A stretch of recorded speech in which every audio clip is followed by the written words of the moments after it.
Pukul 10 pagi 17 Agustus 1945, sang Saka Merah Putih naik di angkasa Jakarta, Penggasaan Timur 56. Apa yang terjadi di sana dan di seluruh Indonesia di hari-hari yang kemudian adalah satu peristiwa revolusioner. Sebab pada hari itu dirobek konstitusi Belanda yang menyatakan Indonesia menjadi satu bagian dari kerajaan Belanda. Tetapi tidak saja yuridis dan tidak saja politis. Peristiwa itu adalah peristiwa revolusioner sosial. Max Felix pun ia adalah pula satu peristiwa revolusioner. Sebab proklamasi kemerdekaan Indonesia adalah kita maksudkan sebagai langkah pertama ke arah penyelenggaraan satu tujuan sosial yang revolusioner, yaitu satu pergaulan hidup bangsa, satu pergaulan hidup Indonesia yang tidak berkapitalisme, satu pergaulan hidup di Indonesia yang sama sekali berasaskan asas-asas lain daripada yang sudah-sudah. Satu pergaulan hidup berkesejahteraan sosial sebagai bagian daripada pergaulan hidup dunia yang berkesejahteraan sosial. Proklamasi kemerdekaan Indonesia kita lakukan bukan untuk faednya proklamasi belaka. Negara Republik Indonesia kita bangunkan bukan hanya untuk mempunyai negara belaka. Kita lakukan tindakan-tindakan itu sebagai pucukan perjuangan sosial yang revolusioner, sebagai syarat satu perjuangan untuk melaksanakan satu prinsip sosial yang revolusioner. Undang-undang dasar negara yang kita susun adalah menunjukkan dengan nyata arah yang revolusioner itu. Mukadimahnya yang mengatakan bahwa untuk memajukan kesejahteraan umum, mencerdaskan kehidupan bangsa, dan ikut melaksanakan ketertiban dunia yang berdasar kemerdekaan, perdamaian abadi, dan keadilan sosial. Maka disusunlah kemerdekaan kebangsaan Indonesia itu dalam satu undang-undang dasar negara Indonesia yang terbentuk dalam suatu susunan negara Republik Indonesia yang berkedaulatan rakyat dengan berdasar kepada ketuhanan yang Maha Esa, kemanusiaan yang adil dan beradab, persatuan Indonesia, dan kerakyatan yang dipimpin oleh hikmat kebijaksanaan dalam permusyawaratan perwakilan, serta dengan mewujudkan suatu keadilan sosial bagi seluruh rakyat Indonesia. Mukadimah Undang-Undang Dasar kita ini adalah menegaskan bahwa Republik diadakan untuk menyelenggarakan satu tujuan sosial yang revolusioner. Proklamasi 17 Agustus 1945 adalah satu langkah pertama ke arah penyelenggaraan satu tujuan yang revolusioner. Langkah pertama ke arah penyelenggaraan satu tujuan yang revolusioner adalah revolusioner, dan penyelenggaraan tujuan itu dari langkah pertama sampai kepada ujung akhirnya adalah pula revolusioner. Tetapi kecuali daripada itu, peristiwa menjadi merdekanya suatu bangsa yang tadinya dijajah oleh imperialisme bangsa lain, merdeka, betul-betul merdeka dan bukan negara boneka, adalah satu peristiwa revolusioner, dan karena peristiwa itu tidak dapat dihidangkan secara konstitusional, tidak dapat diatur, disediakan, dihadiahkan secara konstitusional menurut hukum. Pada jam itu dan pada hari itu, dalam bulan sekian dan tahun sekian, merdekanya suatu bangsa yang tadinya dijajah oleh imperialisme adalah satu peristiwa yang sama sekali bersangkut pautan dengan situasi-situasi revolusioner. Dan situasi-situasi revolusioner itu tidak dapat diatur atau disediakan lebih dulu secara konstitusional, dan tidak akan atau tidak mungkin sengaja diatur atau disediakan secara konstitusional. Sapi dan kerbau harus bisa terbang lebih dulu sebelum sesuatu negara imperialisme mengatur dan menyediakan dengan sengaja situasi-situasi revolusioner untuk memungkinkan kemerdekaan bangsa yang daripadanya ia menghisap zat-zat untuk hidupnya atau kesejahteraannya. Tak pernah sesuatu kelas dengan sukarela melepaskan kedudukannya yang berlebihan. Demikian ucapan Marx yang terkenal. Maka merdekanya sesuatu bangsa jajahan, oleh karena itulah pula maka kemerdekaannya suatu bangsa jajahan adalah suatu peristiwa revolusioner. Tergantung dari situasi-situasi revolusioner itulah apakah lahirnya bayi merdeka itu disertai oleh pertumpahan darah yang banyak atau tidak. Bukan adanya atau tidak adanya pertumpahan darahlah yang menentukan sesuatu kejadian bersifat revolusioner atau tidak revolusioner.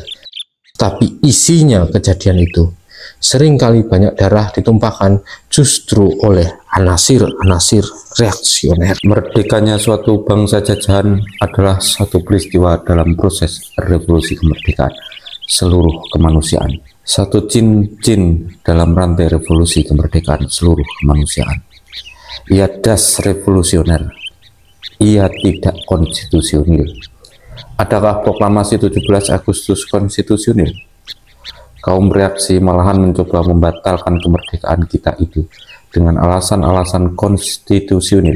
Bumi dan langit ia goyangkan untuk mengkritik kemerdekaan kita itu dengan alasan-alasan konstitusional.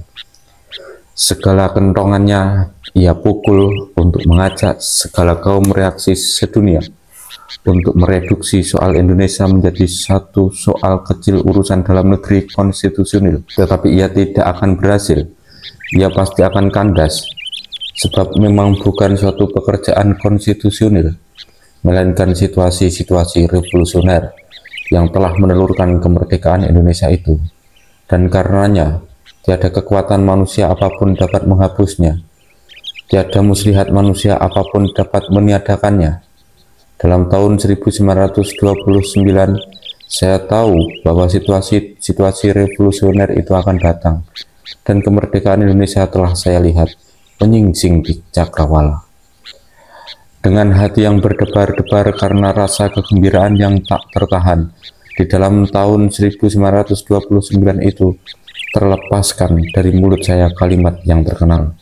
Kaum imperialisme, awaslah, awas.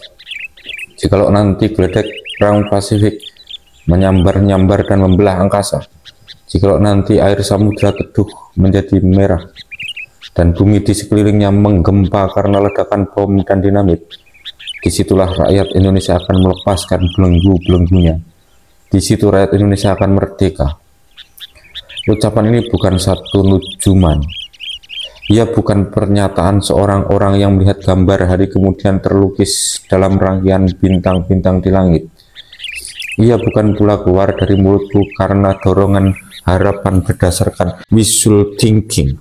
Bukan pula sekedar hasutan kepada rakyat semata-mata. Meskipun Belanda sudah barang tentu demikian menganggapnya dan melemparkan saya dalam penjara bertahun-tahun. Ia adalah hasil perhitungan akan datangnya situasi-situasi revolusioner dan perhitungan akan mempergunakan situasi-situasi revolusioner itu. Di dalam tahun 1929 itu sudah terang bagi saya bahwa peperangan Pasifik pasti akan pecah. Tidak ada satu kekuatan duniawi pun dapat mengelakkannya. Kapitalisme yang makin lama makin memonopoli, lapangan persaingan yang makin lama makin sesak, sehingga Laksana mencekik nafas. Antitesis-antitesis yang Laksana hendak merobek-robek dadanya.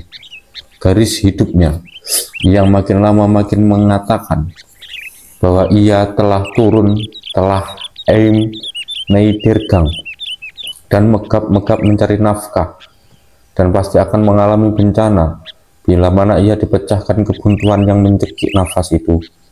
Usaha-usaha mati-matian untuk menyelamatkan kapitalisme itu dengan fasisme yang main labrak dengan cambuk konsentrasi kamp dan main drill dengan senapan mesin. Semua itu membuktikan bahwa kapitalisme sedang mengalami krisis yang maha hebat. Dan maha krisis itu pasti akan mengklimaks dalam satu peperangan mati-matian yang seru dan seram yang belum pernah dialami oleh kemanusiaan.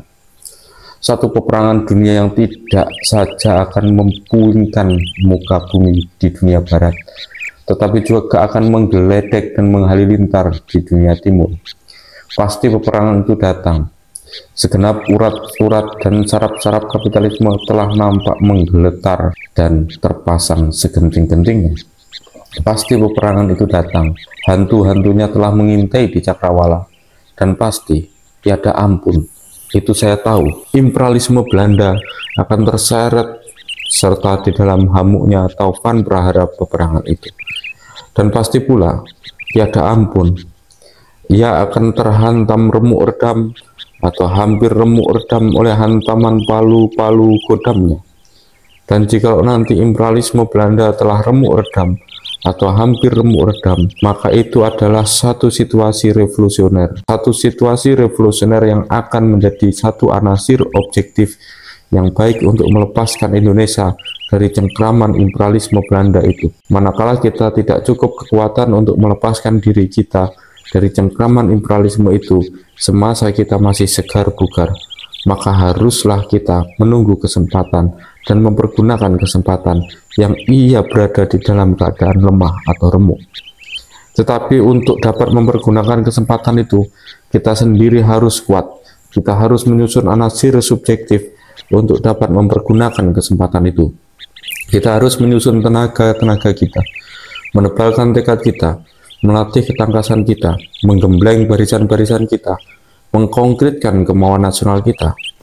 Di samping situasi revolusioner yang objektif, yang berupa lemahnya atau remuknya imperialisme Belanda itu, harus dibangun dan kita bangunkan situasi revolusioner yang subjektif, yang berupa penghebatan, serta konkretisasi kemauan revolusioner dan tenaga revolusioner kita. Dan situasi revolusioner yang subjektif itu nanti harus kita gempurkan sehebat-hebatnya pada waktu situasi revolusioner yang objektif sedang masak semasak-masaknya. Dan pada saat dua situasi revolusioner ini bertemu satu sama lain, laksana cetusan antara dua poolnya lighting elektrik yang bertriliun-triliun volt, pada saat itu gugurlah dengan suara gemuruh yang terdengar dari ujung dunia yang satu sampai ke ujung dunia yang lain, kerajaan Belanda di dunia timur. Pada saat itulah banteng Indonesia akan meraung.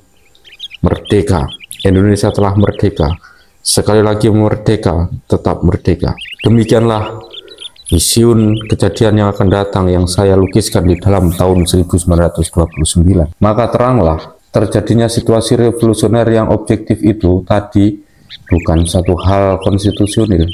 Pembangunan situasi revolusioner subjektif itu pula sama sekali bukan satu perbuatan konstitusional. Dan pertemuan dua situasi revolusioner itu pun jauh daripada bersifat konstitusional. Tidak, peristiwa merdekanya Indonesia adalah satu peristiwa revolusioner. Revolusioner di dalam terjadinya, revolusioner di dalam kedudukannya, revolusioner di dalam tujuannya, revolusioner di dalam tujuannya. Oleh karena ia, sebagai tadi saya katakan, adalah satu langkah pertama ke arah penyelenggaraan satu tujuan sosial yang revolusioner. Revolusioner pula di dalam kedudukannya. Oleh karena ia, nanti saya jelaskan, satu bagian daripada satu proses dunia yang revolusioner. Revolusioner di dalam tujuannya,